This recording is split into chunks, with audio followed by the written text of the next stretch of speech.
Sorghum has been an important crop across Texas, including South Texas and the coastal bend for a very long time,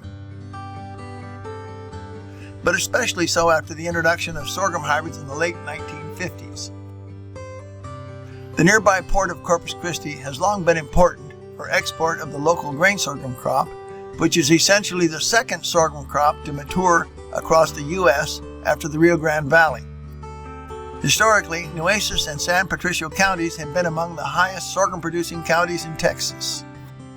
The primary endemic disease problems for sorghum across South Texas are 3 soil-borne fungal pathogens causing head smut, sorghum downy mildew, and charcoal stalk rot. The latter is always associated with post-flowering drought stress, so it's sometimes difficult to determine if yield loss is from disease or drought. Charcoal stalk rot can also cause extensive stalk lodging that makes combine harvesting difficult or impossible. The first hybrids released and grown across extensive acreages in Texas and other states had significant problems with head smut. Consequently, hybrids began to be routinely tested in the coastal bend and other locations in Texas for resistance or tolerance to head smut, sorghum downy mildew, and the combination of drought stress and charcoal stalk rot. In the 1960s and 70s, the Texas A&M sorghum team had large sorghum nurseries in several locations across Texas, including the Beeville and Corpus Christi area. The latter nurseries were always established collaboratively through the efforts of Lucas Reyes from the Beeville station, and later with his appointment at Corpus Christi. The Texas A&M sorghum team was made up of sorghum breeders, entomologists, plant pathologists, sorghum quality scientists, among others. At the opening of the Corpus Christi Research Center in 1974, the sorghum team was already in its 3rd year of testing on site with an approximate nursery size of 2,000 or more plots, and disease responses were an important component, especially sorghum downy mildew. In addition to sorghum nurseries on station property, the breeding programs also had variously sized sorghum nurseries planted on producer farms across South Texas, both prior to 1974 and over most of the next 50 years. Most off-station nurseries were located in producer fields which had high rates of either head smut or sorghum downy mildew that might represent new races or pathotypes of the pathogens. They were located in producer fields because that is where the new races occurred. In contrast, drought stress and charcoal rot could be tested anywhere in the region. Eventually, other station researchers took on a more prominent role in the establishment and maintenance of sorghum nurseries. Instrumental in that effort, both on and off station from 1979 through 2017, was Mr. Kenneth Schaefer, who was a farm manager and one-time sorghum nursery technician.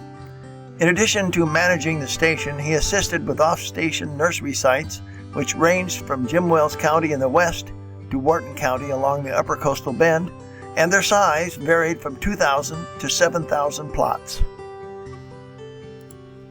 Screening for disease resistance was often a priority, but of equal importance were agronomic performance, adaptation of lines and hybrids, and other factors that guided selection and rejection of lines to be advanced in a breeding program. There were also evaluations for other diseases and various insects, including green bugs and midge. Late-planted sorghum midge nurseries were planted annually at Corpus Christi for decades. Many nurseries contained sorghum trials for graduate student theses, seed treatments, and more. Texas A&M sorghum team scientists hosted periodic tours of the major South Texas sorghum nurseries over several decades to include the Corpus Christi Center. These tours were attended by public and commercial sorghum workers and often by international sorghum scientists and students. Texas A&M sorghum team involvement in international sorghum research through USAID and InSorMil from the 1970s onward brought an influx of international germplasm into the Texas A&M programs. This facilitated identification of valuable genetic traits within existing domestic germplasm and identified new sources for incorporation into improved sorghum lines and hybrids. South Texas sorghum nurseries, including Corpus Christi, were instrumental in that process that helped the flow of improved genetics to commercial seed companies. As a group, disease and insect-resistant Texas A&M sorghum lines that were best adapted to subtropical South Texas environments were also among the best adapted to regional environments in most international sorghum growing regions. International testing also provided valuable information when sorghum ergot swept through the Western Hemisphere in 1997 and sugarcane aphid first invaded Texas in 2013. During the last 50 years, there are many other advances that could be listed for sorghum genetics, seed treatments, herbicides, cropping practices, and other factors. The contributions of commercial seed companies, chemical companies, sorghum commodity groups, county agent testing, and Texas A&M crop testing programs also made tremendous contributions.